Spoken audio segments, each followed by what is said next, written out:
C. Joseph Vijay எனும் நான்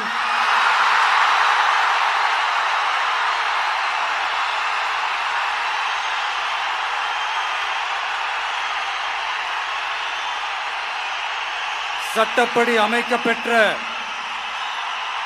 இந்திய அரசியல் அமைப்பின்பால் உண்மையான நம்பிக்கையும் மாறா பற்றும் கொண்டிருப்பேன் என்றும்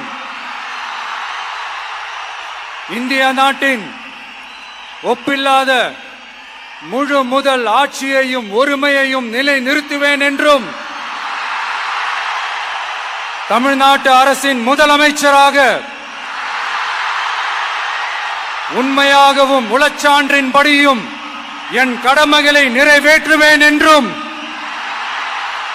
அரசியல் அமைப்பிற்கும் சட்டத்திற்கும் இணங்க அச்சமும் ஒருதலை சார்பும் இன்றி விருப்பு வெறுப்பை விலக்கி பலதரப்பட்ட மக்கள் அனைவருக்கும் நேர்மையானதை செய்வேன் என்றும் ஆண்டவன் மீது ஆணையிட்டு உறுதிமொழிகிறேன்.